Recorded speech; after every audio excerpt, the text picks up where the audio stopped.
Hi everyone, welcome to this week's episode of No Such Thing as a Fish, where we were joined by the absolutely brilliant Lou Sanders. Now, you'll remember Lou because she's been on Fish a couple of times, I think. She's been on QI many times. She's an absolute favourite of ours. She's so funny, so brilliant.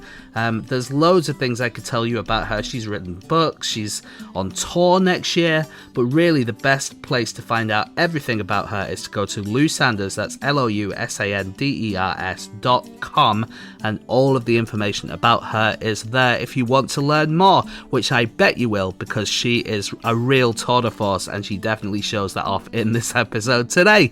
And of course, it would be remiss of me not to mention Club Fish. Go to patreon.com/no such thing as a fish and find out everything there is to get there. There is merch, there's bonus stuff, there's all sorts. You know where to go. Patreon.com/no such thing as a fish and find out more. Not much more to say apart from on with the podcast.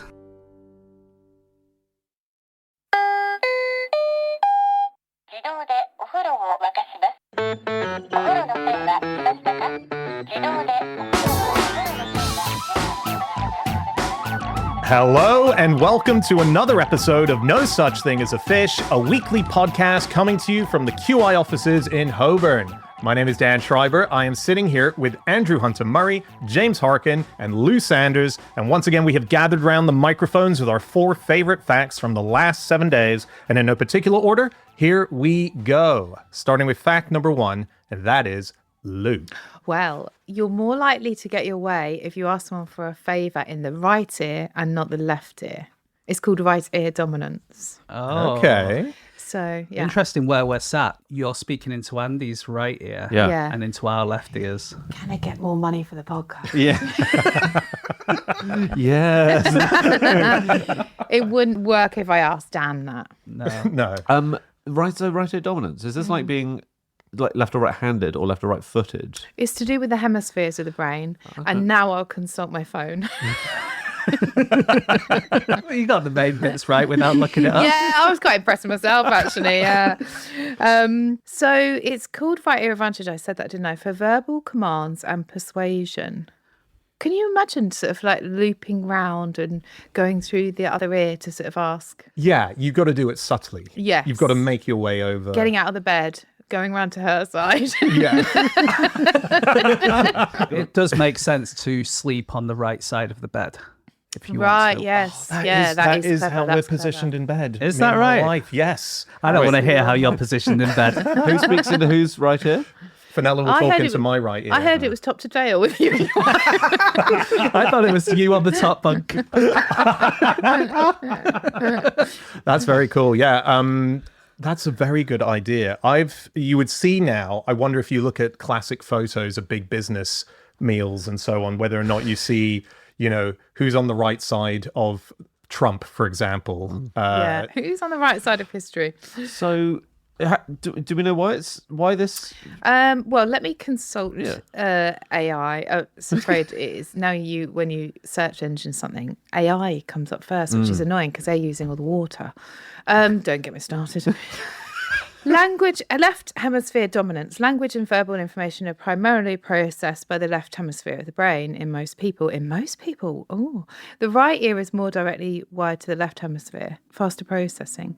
Information received, is this interesting? Through the right ear reaches the language processing centre in the left hemisphere more quickly. I don't know. Oh, here we go. This is more interesting. A study conducted in Italian nightclubs where researchers asked clubbers for a cigarette in their left ear or right ear found that requests made in their right ear were twice as successful. Really? Wow. Yeah. I'd say I don't want a cigarette in my left ear. No, thank you.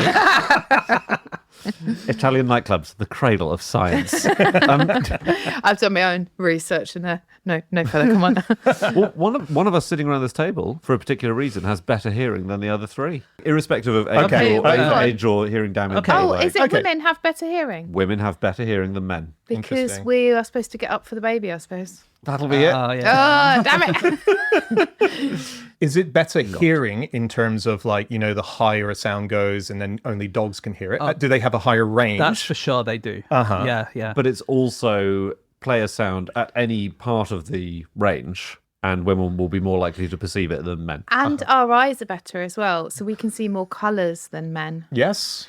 Isn't that like, why are we so downtrodden when we're actually better? I suppose you're stronger. Yeah. You've put all But the we're evil- emotionally stronger. If someone's fighting you, you can't say, "Oh, I can see 20 colours here." It doesn't really help in a fight. but we're emotionally stronger. That's true. So you tell me, how often are you getting into fights, and how often are you seeing and hearing things? Every day you're seeing and hearing things. True. Fights, even you. Not 1 month, is it? I am from the north. One interesting thing about women having better hearing is they can hear higher things. And that means that there was a thing where people were making household appliances and they'd have a very high sort of hum. But the people who were making them were often men. So the men couldn't hear it. And then they'd sell them and the women were using them. This is like in the 70s and 80s. Yeah. And the women could hear the hums. That's that's like the is it called Invisible Women, that book? Yes. Caroline Craig, Yeah. and it's all about how things are not built with women in mind. But that's so funny that men have been making like screaming blenders that are imperceivable to them. Another way to terrorise us. Congratulations. It's weird that this was done in Italian nightclubs. Yeah. Because I think there's a big history of... Make your pleasure your job, you know? Yeah. Make your passion your job. I think there's a big history of Italian ear science. Really? Yeah. So Alessandro Volta was the Italian count. He invented the battery. Invented the battery, and he did a lot of electrical experimentation, and he was one of the pioneers of electrifying ears. Why was he electrifying ears? He was electrifying everything he could get his hands on, but He invented the battery. What are you going to do? Yeah, that's his USP. He's basically going around nightclubs just batterying people. Right. Right.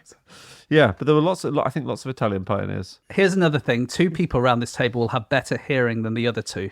Irrespective of Lou. Forgetting about the Irrespective of male-female age. thing. Forgetting about age. Irrespective of Me and Lou, because we live by the sea. You got it. Well, not living in the Really? city. Actually, people who live in the city have better hearing. Oh, so you and me, James? Yes, sorry. Oh, That's right. Sorry, guys. And this is according to a study at the University of Gießen in Germany. And they found that people in quiet villages, they don't have so good hearing because they don't have to fight over the traffic and stuff all the time. Right. And the absolute worst hearing of anyone in the world, where do you think they live? Wales. The quietest place. Quietest, but then there's an extra thing on top. It's not Wales. It's quiet, but there's a background noise. So, like near a nuclear reactor, because it's low population, but the nuclear reactor's humming. It's not that. It's Okay. East Asian villages because they have a very quiet life, but every now and then they get huge firework displays, and that really damages their hearing. But then they also have the quiet thing. I was looking into ears, inevitably landed on Van Gogh because that's Yeah. where all ear research will get you to. And I was reading about when he was getting his ear treated after an injury to it. And I can't tell if this was the injury where he lobbed it off or if he had another injury where he just cut it with a razor and needed it looked after. Either way, he saw a doctor called Dr. Felix Ray. And as a thank you, he gave Dr. Felix Ray a portrait of Dr. Felix Ray. So he did one over a number of days, handed to him to say, yeah, really beautiful painting. I've seen it. Dr. Ray hated it, as did his Wow. wife. Oh, wow. So for the next 10 years, they used it to block up a hole that was in the chicken coop that they had outside their house. Did they have the painting on the inside of the coop or the outside? Not sure. And that's where it stayed for 10 years. It was eventually sold off and it's now in a museum and it's estimated Wow. to be worth about 50 million. But at Wow. the time, Did they get the money for it? Did they get some money for it? I think it got, just handed on to someone else. If they got any money, it would have been a small amount. Yeah. Wow, At the time. I should have kept that fan art that someone sent me with a boggly eye. They tagged me in. I thought, I'm not reposting that. Have a word with yourself. If you do make fan art of people, you want them to repost it, make it on the right side of flattering. Sure.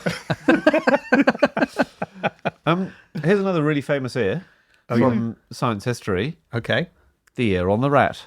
The ear on the rat. The ear of the rat. Yes. The ear of the rat. Does anyone ever Yes, remember I this, do right? remember. An ear was grown on the back of a rat. The ear was grown on the back of a A rat. human ear. A human ear was grown on the back of a rat. And science has been doing this for at least 20 years on and off. The first one was done in 1997. Wow. I think there was a scientist, the Vacanti mouse. I think the scientist was Joseph Vacanti. He Italian? may have been Italian. It certainly sounds Italian, doesn't Oh, it? yeah, they love the ears, don't they? Yeah. And he was a pediatric surgeon, and one of his colleagues said, we really struggle with recreating good ears for children. If a child's lost an ear in an accident or something, it's really hard to shape the cartilage to make it accurate. Yeah, because you can't hear out, the mouse can't hear out of that massive ear on its back, can it?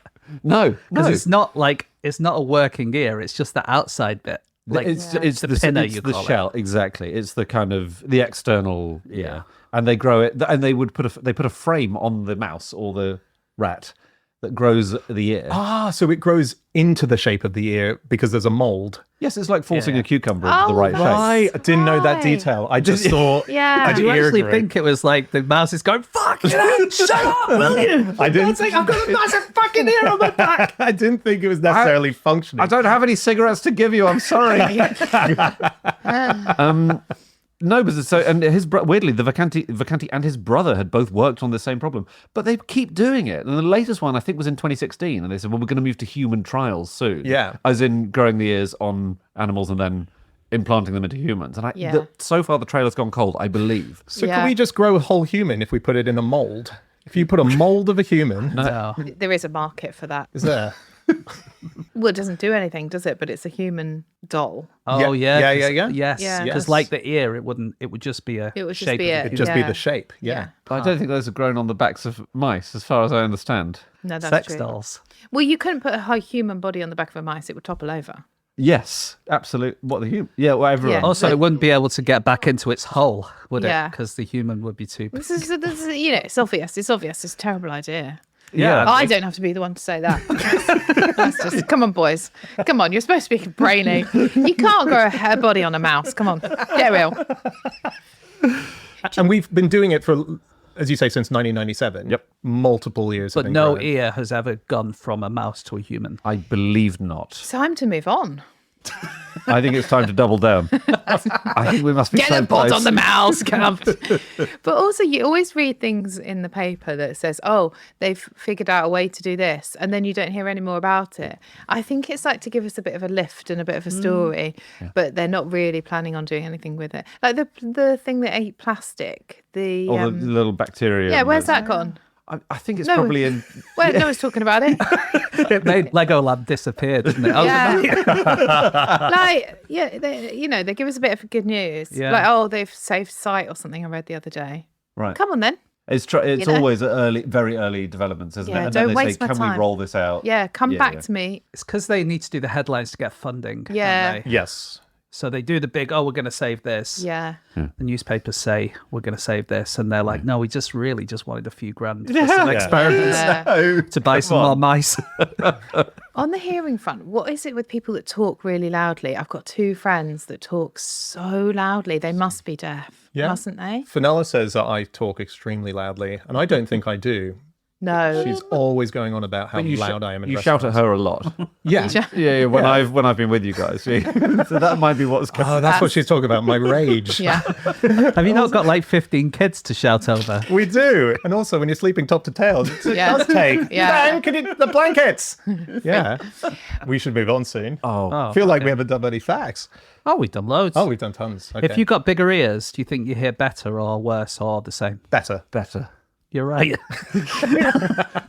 It's one of those facts that's just what you would imagine. But it's so enjoyable that that's the case. Yeah. That big ears mean It's only, better hearing. it's very, very slight. It's 15 decibels difference, which is basically, you can't really tell the difference. Really? But yeah, it does make a difference. Like if you have a bigger nose, can you smell better? Probably not, right? Because it doesn't necessarily mean your receptors are any better. You It's- can take more air in one sniff. Why don't you let us know, Dan? Okay, wait. Dan's got a big nose. I've got a small nose. If Andy, you make a smell, and we'll see who smells it Yeah. first. Yeah. Just make a smell. Make a smell right now. I'm doing it. If you can smell it at home, do let us know. Podcast@qi.com.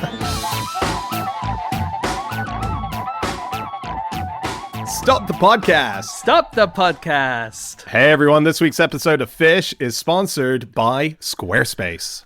Yes. Are you wanting to set up a new website? Perhaps you want to set up a fan site for the excellent movie franchise Now You See Me. Well, if you do, you should go to Squarespace, the all-in-one website platform designed to help you stand out and succeed online. Oh my God, this is such an incredible idea. And all the tools are there on the site. That's the thing. You can arrive almost as a pro immediately because of the tools that Squarespace gets you. You could set up a shop for all the knockoff merchandise that you're going to create. You can do video. What? Okay.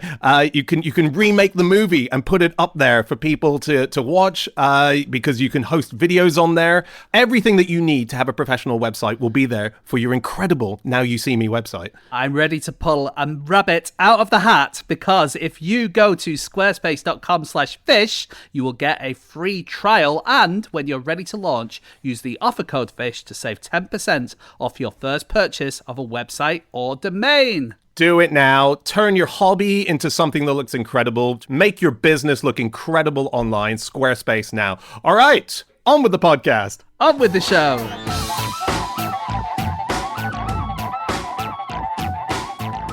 Okay, it is time for fact number 2, and that is James. Okay, my fact this week is that the town of Ramsgate is named after a gate for ravens. Very confusing. That's so cool. It is really cool. Well, I think it is.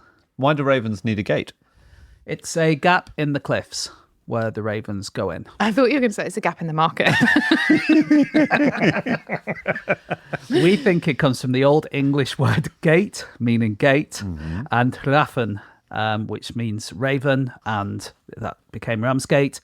Rafen also sometimes means warlord, so it could be Gate of the Warlord. And Daniel Defoe thought that Ramsgate was originally called Romans Gate, and it's where the Romans landed. Because it was actually where the Romans landed, but we're pretty sure that isn't true. But can we just say, for international listeners who don't know, or listeners from the north, or west of England, or other parts of the UK, who may not know about the bustling metropolis of Ramsgate, what Ramsgate is. Yeah. Well, it's part of Thanet, which is on the southeast coast. That's a circular. No, it's because it's quite connected to quite a few places that you may have heard of. Margate, Broadstairs, and Ramsgate kind of come as a trio. You've got Westgate as well. It's a town. It's a town on That's what you were trying to get to. It's a town on the just east coast of say it. England. If you want us to say it's a town, you say it. I just think that's referencing Can I just say, Broadstairs and Margate. Andy, the fact was the town of Ramsgate. You're right. You're absolutely right. You're right. It's a classic English seaside town in many ways. It Yes, is. yes. It's lovely, and it's so interesting. I had no idea how interesting it is. Is it where you live, Lou, No. or you No. have Do you been have a there? link? No, I've no idea what you're talking about.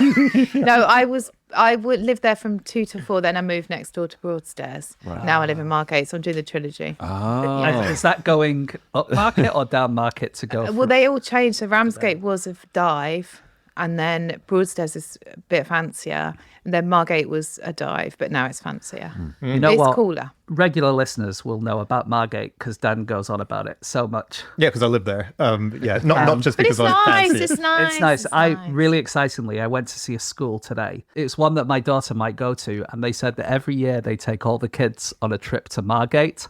And I got to say, sold. Yeah, Wow. great. Sure. Yeah. Well, I think if it was a trip to Ramsgate, that'd be even better For your think? podcast. Yeah, so you knew. because it's stunningly interesting. It's one of those towns where it's reasonably close to London, and then for a spell in the 18th and 19th century, it was one of the most fashionable places on the planet. Incredibly beautiful buildings, incredibly rich history in terms of connections to Europe. It's got Waitrose. It's got a It's got a Waitrose. Waitrose. Charles Darwin had a flat, did a lot of his barnacle research in the area. Amazing. Van Gogh Van Gogh. Oh, and that Oh. brings it. of Chicken Coop fame Wow. himself spent 3 months as a teacher in I didn't know. Ramsgate. A lot of artists do go to the area because the light is very beautiful. Yeah. You see the sun rise in Ramsgate and you see the sun set in Margate. Oh, right. Something okay. to do That's with nice. Yeah. the geography. Teaching assistant, I think. Teaching assistant. Oh, he was Wow. a TA. Yeah. Who was? Van Gogh. Van Gogh. Oh. In Imagine Ramsgate. being the teacher in the class where Van Gogh is a teaching assistant. Like that's quite tricky. If you're the art teacher, as I'm presuming he was, Yeah. and you're trying to teach something, he's in the back being a bit weird, Yeah. cutting his ear off. But it was also branded in World War One as the most bombed seaside town in the UK. Basically, the first blitzes hit Ramsgate, and they had an amazing way of dealing with that, which I'm sure, Andy, you must have read into and enjoyed. The tunnels that they built. Yeah. Oh. Go on. Tunneled into the cliffs. They Yeah. dug, and I think it was for the Second World War was the big bombing raids. Yeah. Although there were some in the First World War, but the Second World War they just dug this cave complex into the cliffs. I think they could get 60,000 people down there. They could. So it's I didn't know this, and I've been to these caves. Well, I've been to the gift shop. We didn't quite make it into the caves. No. But we're going back. Isn't the gift shop usually at the end of this spectacle? You We're would trying to think. get in for free by going in through the gift shop. Walking backwards through the turnstile. So what's it selling? A rock? Yeah, like a model of a cave. What Yeah. is it? No, it's where you actually buy the tickets to go into the right, cave, okay. but they can only take you as a tour group, so you can't just wander in. So it's huge. And initially, why it was built was it goes deep away from the ocean inland, and it was for the local town members to have a tunnel that would get them straight to the seaside. So it wasn't built initially for the bombing. But they already live at the seaside. But it's just a quick way rather than going through the Well, town. underground. Yeah, because there was a little railway. Yeah, it was trains and Yeah, trams exactly. and stuff So you like could that. get a I'll go above ground. What if you need to pop to boots or something? I'd go. Yeah. Also, people are going to piss in that tunnel. Yeah. aren't Not Yes. in surely not. Yeah. Surely not in Ramsgate. Oh, well, do you want a story about Ramsgate that's not very highbrow? they? Yes, please. Okay. Years ago, I was thinking, why don't I just buy in Ramsgate? This was like years and years ago. And I thought it's quite nice. And then I was seriously considering it. And then I went to the toilet at Ramsgate Station before I got on the train. And someone had done a loft of the radiator in the waiting room. A loft of the radiator. Yeah, it's just they positioned themselves on top of the radiator. So the toilet was like 2 seconds through a door, toilet's there. Yeah. But they said, no, what I'll do is pull down my pants in the waiting room and just poop on a radiator. Don't get that in Broadstairs, do you? You don't get that so much in Broadstairs. Definitely human. Well, I haven't got time to do them all.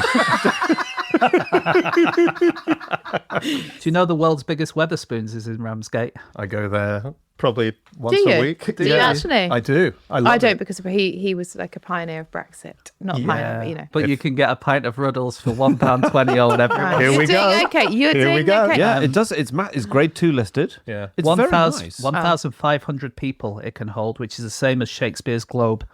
Wow. It's an old ballroom. Different audience.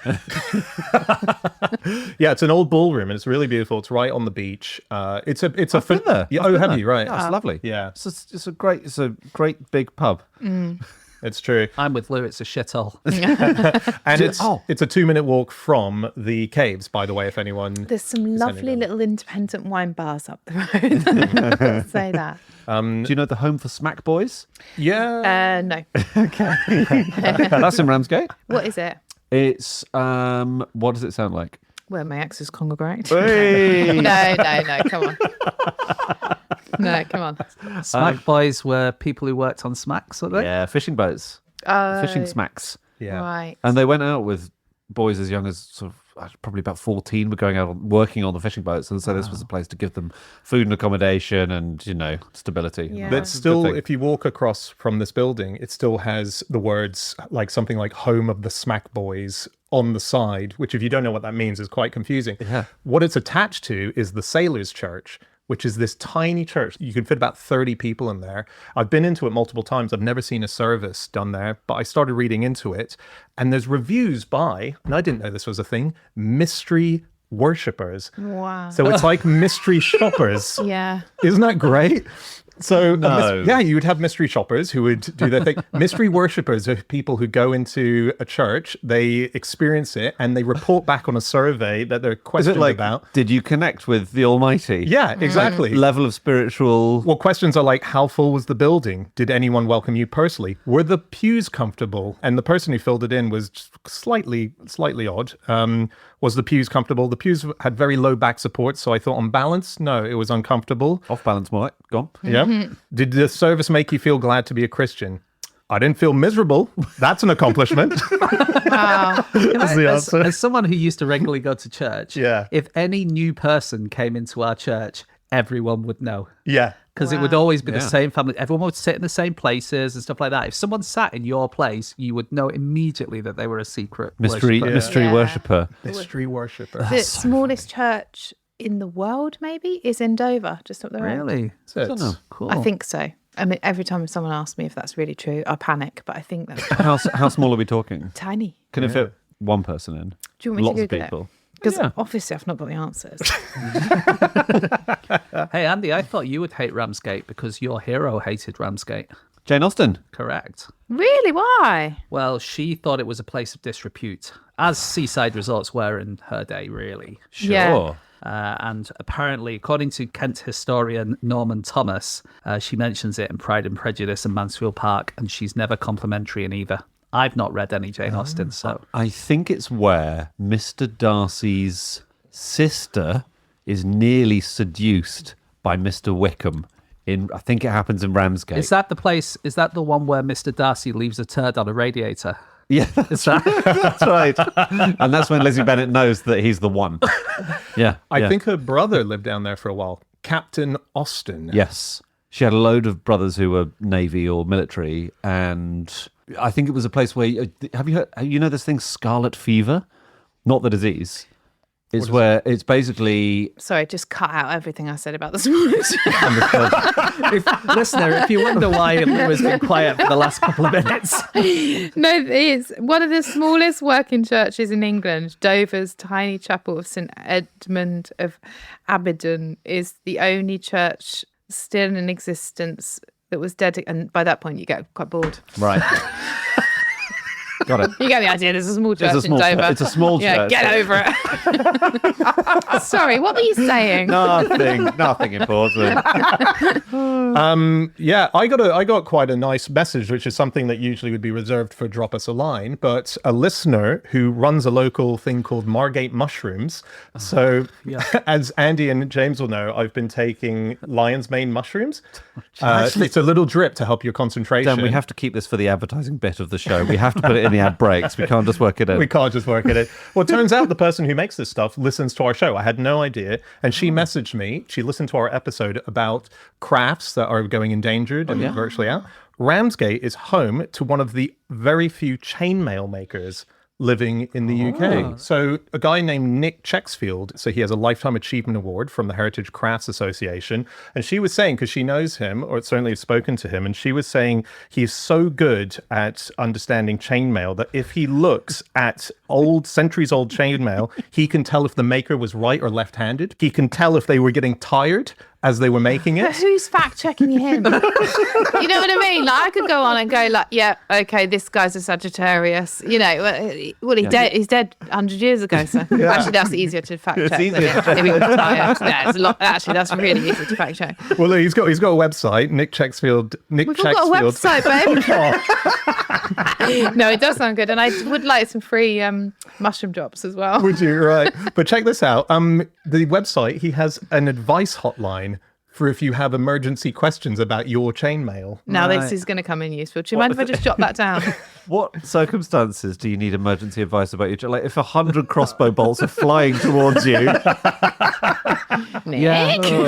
Okay. Does he sell much, do you think? I don't know if he sells much, and I assume the advice hotline is for people who are in museums who might have damaged a chainmail and they need some advice on what to immediately do. He's doing some good work. Yeah, he's doing great work. But anyway, that's a craft that's endangered, and he's down there. Ramsgate hero. Yeah. Along with... Oh, Bagpuss. Really? Broadstairs. Bagpuss was from Broadstairs. Postgate. Again, I will have to fact check that. And, please. Well, see you in a few minutes. and then the podcast gets shorter. Is that the guy who created Bagpuss? A Bagpuss himself. Oliver Postgate, right? I think. Right. How do you retain all this information? This is crazy to me. Yeah. Well, the good thing is I can keep saying stuff, and if I get it wrong, I just cut it out. Yeah. But I couldn't even remember that I booked acupuncture for myself the other day. It's fascinating. That you will need to remove your chainmail for that.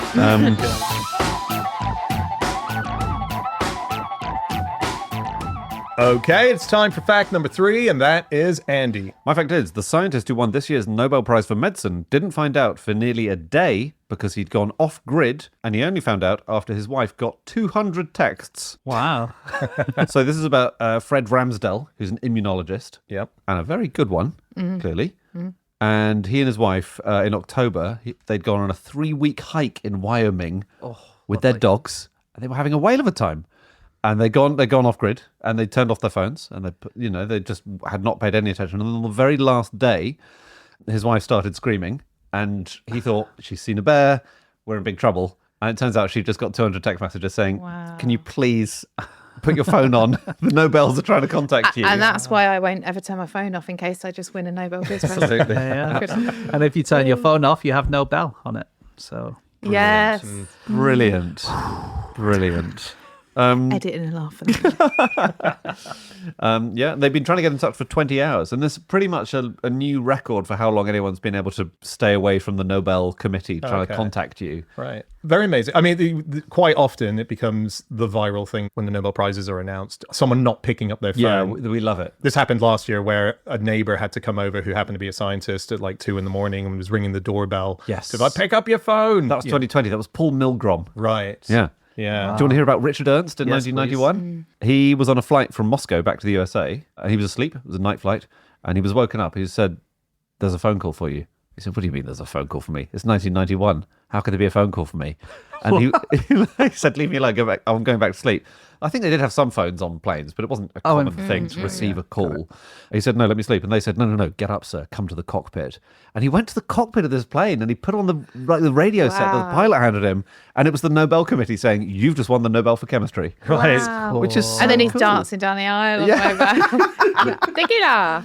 Yeah, he'd done the research underpinning MRI scanning. It was a big deal. Yeah. There was a guy, Melvin Calvin, going slightly off memory here. Sounds like you're going off memory. Sounds like a blank has been filled in. He won it for, he won the science prize. And he was not, they weren't able to reach him because he was away secretly at a alien conference. Right. And it's not as weird as it sounds because it's where Carl Sagan and Frank Drake were, where the foundations of SETI were. So he was at the very first SETI meeting and they found out as SETI was being set He was up. busy being probed. And they, yeah. Yeah. And actually, Frank Drake was going to send off for some champagne. And it just so happened that the person who was the chauffeur for all of them to get them to this place was called French Beverage. And Dan, what are you talking and he about? thought, I can't send French Beverage to go get the champagne. That just feels too. The mushrooms too that odd. you had, were they So Melvin Calvin was the guy who won, but was at an alien conference. Well, not an alien conference. They were setting up SETI. Yeah. Yeah. Sorry, yeah. Yeah. Quite good that SETI rhymes with Yeti. Like, those are two of your big interests. Yes, that's true. Didn't know that. That's a good point.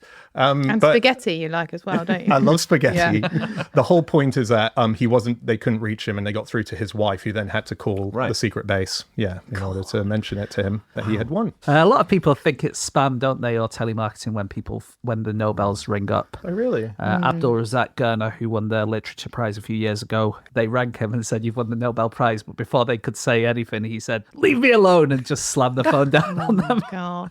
But I think Kazuo Ishiguro, Yeah, same thing. I bet. Yeah. God, so maybe you've already won it, Lou. You just That's been true, hanging yeah. up on. So Off Grid, which is where Fred Ramsdell was.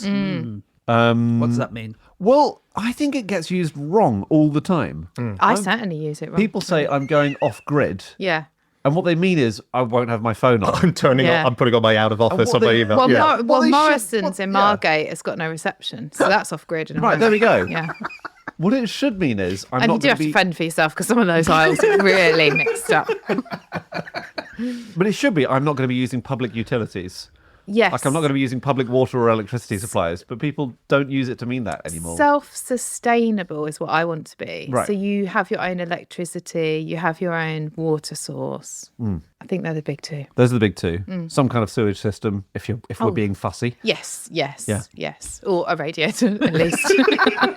Drying it out is half the battle. You either get rid of it or just dry it. Thank you. Yeah, it's mostly water weight.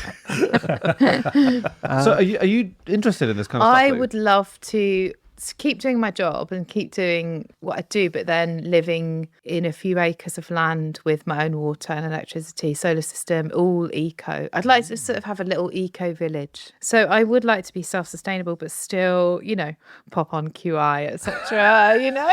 Yeah. You'll have to make your own QI, unfortunately. No, I You'll can have to still- have your own set built. Just No, with I still chickens. want to. I still want to go to cafes. Yeah. I'm not growing my own coffee beans. I think that's fine. I think that is off grid. There's one good way of getting power that a YouTuber called Chris Dole has done. Vapes. Love Yeah. them. Got them coming out of your ears. So vapes, they each have a tiny battery in them. But what people do is they vape them until you can vape no more, and then you chuck them away. But then that means they're chucking away this tiny battery. Yeah. And usually there's electricity left on it. So this guy, he salvaged 500 disposable vapes and turned the batteries into a working power wall, which powers basically all his stuff in his house. Wow. That's so good. That's cool, isn't it? Yeah. It's not that many vapes as well. I don't know how fast you get through a vape. 500. Well, you get through about 20 a day, didn't you? Yeah, I do. They come with a certain number of puffs, don't they? And you can buy mega vapes, which are illegal, which have more puffs in them. Really? Yeah. Mega vape. I've never felt more how do you do, fellow kids, than talking about vapes. But I think, and you can say to your news agent or whatever, have you got any illegal vapes for me? And he'll go under the counter and pull out like a vape the size of a Toblerone. Wow. You done And this? Is how of you course know. I've not done it. How do you know this? Andy, Toblerones come in all different sizes. I'm so sorry. You're absolutely right. Pull out the size of an airport Toblerone. Oh, right. There we go. Okay. All right. If I Yeah. asked for a large Toblerone, would they have that under the counter as well? They'll actually pull out a massive Toblerone. Right. They'll pull out an even bigger one. There's Whoa. always a bigger one. There's Yeah. always a bigger under the counter. No, I think they're meant to be legally, they have to be rechargeable now. But people still right? throw them away because they Yeah. can't be bothered to recharge Because they're them. cheap. Because they're cheap. Yeah. Lou, there's quite a few places that are kind of set up already for off-grid living. Would you ever Yes. consider just incorporating yourself into a place? The groundwork having been done? Yes, but how am I going to be a cult leader if there's already, Good point. Well, you kill the previous leader. Trial by combat. Yeah. No, I'd want to do it with a couple of friends or something. So I don't know, maybe. But then would you have to deal with annoying people? I don't know. Always. In life, always. Yeah. Usually what happens with cults is either So it's not actually a cult.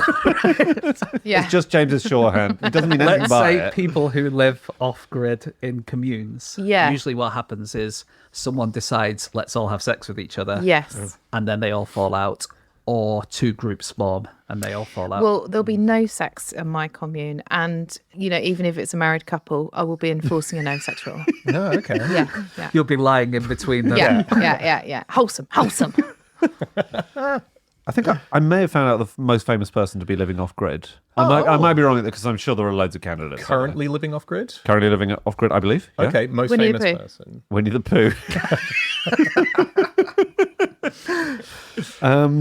Okay. Is it someone we could guess? Someone who lives in America. A very famous Taylor one. Swift. Not far off. Actually, quite far off. Sabrina Carpenter. More male. More male than Sabrina Carpenter. Good luck finding It's a that very, person. very narrow subset we're in now. Joe Rogan. Okay. Writer. Writer. As in he's a writer, or that's more correct? Stephen King. Sorry. So even closer with Stephen King, someone who writes famously about rural America. John Grisham?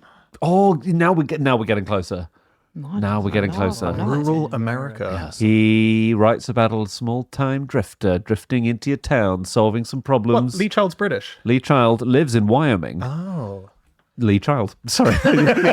Really deadballed that answer. Didn't I? Really hit that one into the net. I just didn't pick him because he's British, but okay, He's he lives British, in but America. he has experience of life in America now. And he lives in this mad, huge estate in Wyoming. Okay, get this, Lou. I don't know if you'd be up for this. Marrying him so I get my land. Yeah. Okay. His postbox is 10 miles from his house. No, thank you. 10 miles to the postbox. How often does he send letters? All the time. He's exclusively like Jane Austen, Lee Okay, Child. I guess he's not on email. His nearest grocery shop, Yeah. 45 miles away. No. If he needs to go and get some milk, it's a 90-mile round trip. Is he making his own milk? What are we saying? And I don't mean that's not a euphemism. At that stage, you've got Yeah, you got farm. He would Yeah. just Cows. well, you know what Jack Reach is like. Lee Child will just pick up a cow and drink straight from the deep. straight from the. Yeah. No, I don't know if he's got a farm, but basically he's in this place in Wyoming. Wyoming is the size of the UK, Yeah. but the population is the combined populations of Cambridge, Canterbury, Carlisle, and Chelmsford, as he's put it. It's just very, very sparsely populated. And he has a friend who he sometimes visits for dinner who lives 105 miles away. Wow. It's That's. I mean, I'm not interested in that life. It's so remote. Yeah. It's so far from.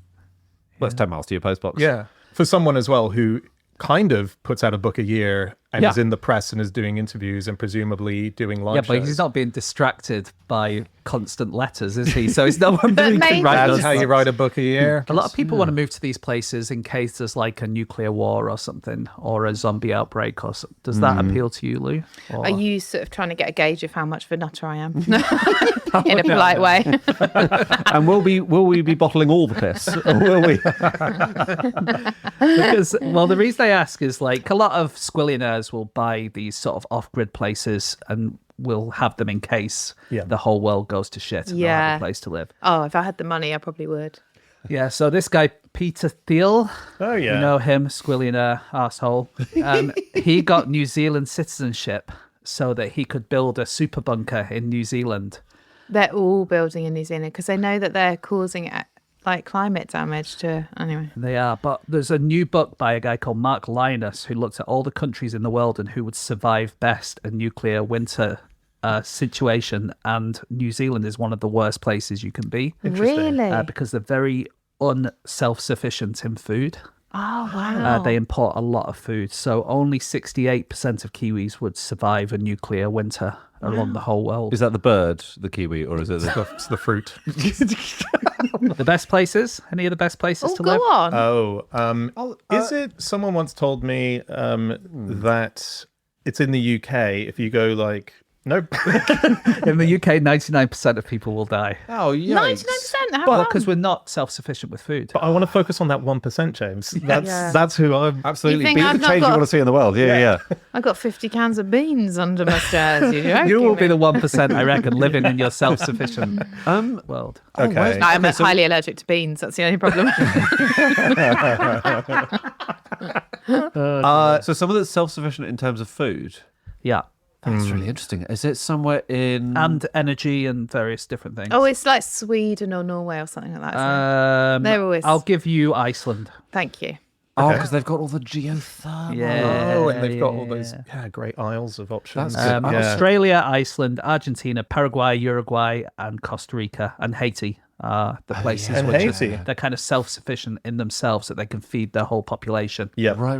Because in Australia, you said, is sort of... I think they've got so much solar power, they've just said, we're going to give everyone 3 hours of free Yeah, electricity. and they a got day. very low population as well. Right. Well, so right. Australia's a good place to go. Yeah, and also they have lots of different sort of climates there. So you could grow lots of stuff in the north that you can't grow in the south, and stuff in the south that you can't grow in the north. So if you need all the different vitamins. But if everyone was wiped out in England, I'd just sort of go along as well. I'm not that interested in living underground for 5 years on some But tins. you live near the Ramsgate tunnels, which are perfectly set. They're already set up. They've got the bunk beds left over from the war in there. Oh, Fennell and I will fit in nicely. I'll be running my cult. No touching it.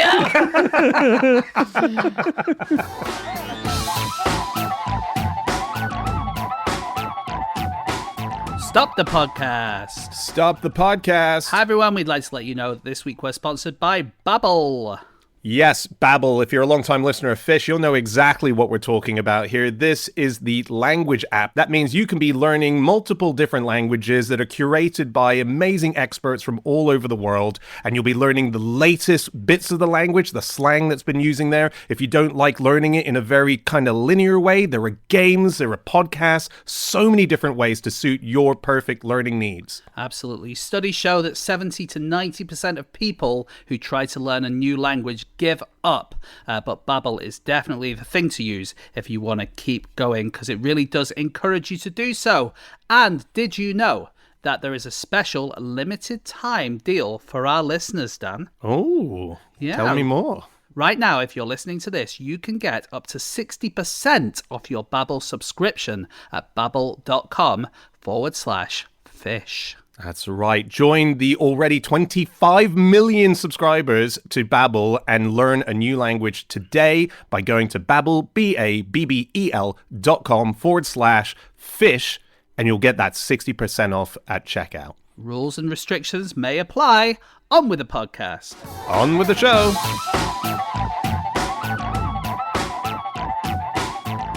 Okay, it's time for our final fact of the show, and that is my fact. My fact this week is that at Morrissey gigs, security have been known to pat down fans to search them for meat. Wow. The idea of a big security scanner going off, you just see the shape of a pork chop in someone's pocket. Or a sausage. Or a in someone's- sausage. Yeah. Or a I sausage. do the same at my gigs, actually. Do you? Yeah. But I'm sort of wanting to find the meat. Are you doing the pat downs yourself? Yeah, I am. Yeah, I do the pat downs. Yeah, A meet and greet with loose enders has a very different Yeah. meaning. I pay you. I pay you to meet and greet you. So this is Morrissey, singer from the band The Smiths, who's had a very long solo career after their breakup, and he is a committed vegetarian and vegan, and he hates meat to the point that if it is even in the air, if he can even smell it at a gig, he will be known to walk off stage. So he always says that if he's going to play a venue, you're not allowed to sell meat in the venue for that specific gig. So if he was playing, let's say, the O2 in London, that would be one of the conditions that he would have. And in 2011, fans were reporting that as they were coming through the security barriers, men and women were patting them down, searching for meat amongst I them. think it's fair enough. Isn't Yeah. it? It's his gig. Like, I think the searching is a bit. I think the searching is because once or twice he's had sausages thrown at him on stage. No. Yeah. Yeah, which No I one don't wants that. think is on. No, I do absolutely. think that's. I Yeah. do think that's poor form. Yeah. Do you need to search everyone for meat? just the people who look suspicious. They look like they might be packing a suspicious sausage. But you can. Anyone in tie-dye comes straight through. But you can. Meat is, I would say, quite easy to smuggle. I Yeah, mean, because you can you're get- made of meat.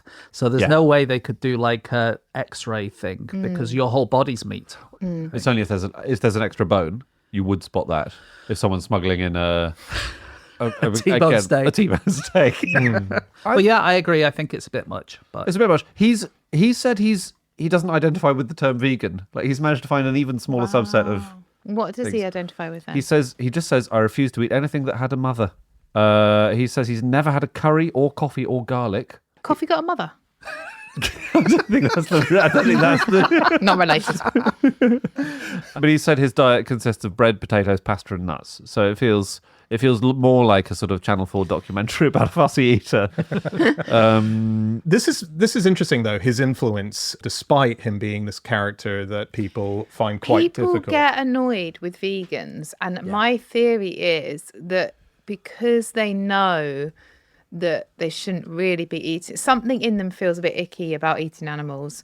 They feel embarrassed about themselves. That's possible. Yeah. Coachella, the big festival, Oh yeah. really tried hard to get a Smiths reunion, and there's been so much fallout between the members. Johnny Marr and Morrissey don't particularly. they do not get on. They do not get on, and so Coachella said, "We want you to get back. We're going to pay you a lot of money, and we will make Coachella a vegetarian Oh wow. experience." And he said, "I would rather eat my own testicles." Why? Which is not very vegan, but he because this is how much the band do not like each other. I'm afraid. Oh dear, this will be us in 30 years. I think maybe last year they almost got together, and Morrissey wanted them to get together because they got offered an insane amount of money, but Johnny Marr said no. Yeah. Oh, wow. He think. could have given it to the animal charities. Morrissey has cancelled a gig in Iceland over their meat policy. The Okay. supermarket. Yeah, they do a lot of prawn rings, don't they? You know. No, sorry. No, Iceland, geothermally powered country, Iceland. But the venue just refused to stop selling meat for Right. one day. And he said, "I love Iceland and have waited a long time to return, but I shall leave the Harpak concert hall to their cannibalistic, flesh-eating bloodlust." Wow. Yeah. He's not afraid to put together a pithy quote for a press release. I'll say that. Yeah. I think it's crazy that the venue couldn't stop selling meat for a day because it's so bad for the planet as well. You'd think, just don't sell meat for a day. People will cope. I think the thing is with Iceland, though, they have like a history of eating lots of meat because they've not been able to grow plants for many hundreds of years, Right. especially in the winter. So they really do have a very big culture of eating meat and Whales, fish. mostly. Whales, yeah, puffins, fish. I think you're right, Lou. I think the vegan thing is really interesting because I think he's been very provocative in the way he presents it. Like his tour gigs Well, will do you know feature what's videos of provocative? slaughterhouses. Slaughterhouses are provocative. Absolutely, absolutely. And I think probably he sort of deliberately does it in an abrasive way, maybe because he's trying to shock people And into no it. one's listening. Well, I think it works on only a small percentage of people. I think people are likely to shut it out if something is so upsetting. I think like the veganism movement has had a bit of a stumble in recent years. It's a bit less popular than it was about 5 years ago. Yeah. And just a lot of people have sort of thought, the world is quite difficult now. I can't quite be bothered to cut out everything. And, like vegetarians sometimes get stick for not being vegans and that kind of thing. So I think it's tricky how you sort of softly people into it. Yeah. Do you guys remember that Morrissey wrote a novel and it became quite well known for the fact that it contained possibly the worst sex scene of the year included in the book? Did it win? There's an award for worst sex It did. It won the 2015 worst sex scene. So his book was called List of the Lost. Could you read it in a sexy voice? Yeah. Well, do you want to No, I read want you that? to. Okay, here we go. Eliza and Ezra rolled together in the one giggling snowball of full-figured copulation, screaming and shouting as they playfully bit and pulled each other in a dangerous and I think it's good so far. Yeah. Sorry, how's everyone else doing it? In a clamorous roller coaster coil of sexually violent rotation, with Eliza's breasts barrel rolled across Ezra's howling mouth and the pained frenzy of his bulbous salutation. Sorry. Extenuating his excitement as it whacked and smacked its way into every muscle of Eliza's body except for the otherwise central zone. This is a Tuesday night in my house. This is just Tuesdays. That's mad. I do think sexy novels are a bit less sexy when you have to ask people, can you tell me what this word says, please? But that is insane. He's never had sex. I'm sorry, I think There's that's so good. many. No, you like come on. that? There are Okay, so hang on a many sec. mixed metaphors in there. Yeah. They're like a snowball and they're like a roller coaster. It's a clamorous roller coaster coil. Yeah. And it's quite aggressive, not at all. Sexually violent rotation is a bit. I mean, if your breasts are doing barrel rolls, That's like the least. Imagine, like, that's RAF stuff, isn't it? That's like that's the red arrows, and your bulbous salutation is a bit. that's mad. Bulbous salutations feels like they might support the Smiths. On Morrissey's books, Yeah. Oh, yeah. he has been a bit controversial because he wrote an autobiography, a memoir, and it was published by Penguin Classics. Oh, Yeah. Yeah. So same list as Ovid, Homer's Odyssey, and he's basically said, "I'll do a book, but only if it goes in straight as a Penguin classic." Yeah. Oh, so, wow. Yeah. A penguin class. Sorry, I didn't really take notice of it. Yeah. so So it you know, didn't come out in hardback, which would be your traditional release. It was straight into a paperback with the classic look of yeah. it. Yeah. Wow. So Plato is they're on the same list. And I it's just think quite. it's bold. And I think it got him a lot of publicity, didn't it? Yeah. It's Mostly bold. negative. Mostly but- negative. Yeah. But he's got a long history writing. So before he was a pop star, he wrote unsolicited scripts for Coronation Street. Did they go with it or not? He sent them a script where the Rover's Return installs a jukebox, and they did not It's go with it. Basically sadly. fan fiction, isn't it? It's basically fan fiction. Yeah. Yeah. I found one other example, just while we're still on Morrissey/musicians, of people who are very strict vegan/vegetarians to the point where it almost seems a bit awkward. K.D. Lang. Oh yeah. K.D. Lang once refused to meet the singer Meatloaf Because of his name. because of his name. That's so Wow. amazing. Come on. Stop it. It was an interview from Meatloaf where he said, I was a vegetarian for 10 years and I was sitting next to John Bon Jovi at an awards thing. And I said, oh man, I'd love to meet K.D. Lang. I'd really love to meet her. They went to find out if that's okay. She said, no, his name is Meatloaf. But he was a vegetarian at the time? Possibly he'd lapsed at that point, but he Okay. had been a vegetarian at some point for that's 10 years. Crazy. Yeah. I think really that's a bit funny. strict of KD there. Yeah. I just, while we're on sort of pop stars and stuff, before we get into veganism, I had a look at some other riders that people have. So Kanye West, apparently, when he played later with Jules Holland, that he must have his dressing room carpet ironed. Wow. Eminem, apparently, when he played at a festival in Northern Ireland, insisted on a koi carp pond. Okay. And according to TMZ, there's a rapper called DMX, who I'm not massively familiar with. Oh, yeah. He's a biggie, though. in Yeah, America. he is big. For every rider, he wants a bottle of Hennessy and 3 boxes of condoms. 3 Wow. boxes. Which boxes? Because 3 the boxes. boxes. Well, sometimes the boxes are fewer. Oh, so even if there was 3 in a box, Andy, you reckon you can get through 9 before a gig? Not before the gig. When I'm at the Bill Murray, it's a similar story. It's a similar story. It seats 90. You know. I'm optimistic. No, that's mad. That's mad. crazy. I was wondering if you might be using them to carry water, because they're quite good for that. We've ascertained that they're good for water. I heard that Drake puts when he finishes it off in a condom because he doesn't want kids with some stranger Multiple that kids, he's sleeping with. He puts like chili flakes in the remnants or something so they can't shove it up them. Oh. That's what I heard. So people might take the condom and then shove. Yeah. And chili flakes is going to stop them. I mean, if you're mental enough to want to do the first part of that, do you think the chili flakes would stop you? Condoms like, are how would naturally they- spermicide covered, aren't they? The spermicide's on the outside of a Yeah. condom. So it's spice. So I it's, just thought it was all Put it on back to front. how many kids you got? inside out, not back to front. Yeah. Well, is that true? That's what I've heard. But is any of it true? Because the rumours of the riders, you could just make that up, couldn't you? Yeah, absolutely. And I wouldn't be 100% certain that any of the things I said are true. Well, Does, you've toured, Lou. You recently toured. I did. The only thing I asked for was not a plastic bottle of water.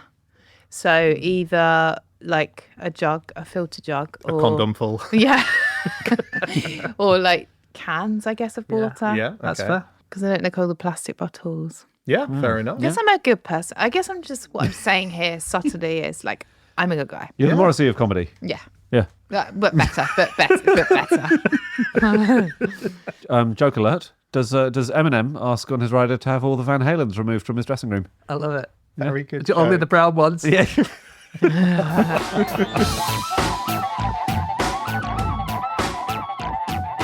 Okay, that's it. That is all of our facts. Thank you so much for listening. If you'd like to get in contact with any of us about the things that we have said over the course of this podcast, we're all online. You can get us on Instagram. That's where I am, on @Schreiberland. James? My Instagram is no such thing as James Harkin. Andy? Mine is at Andrew Hunter M.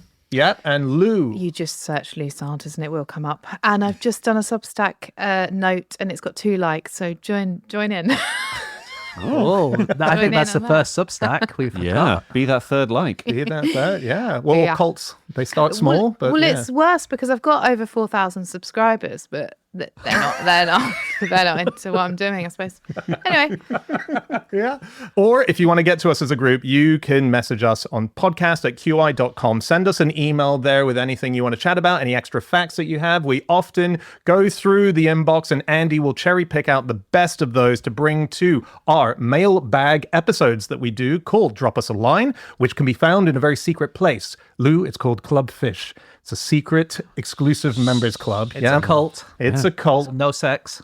There's not a flicker of sex going on there. not be joining. No bulbous salutations, I'm afraid.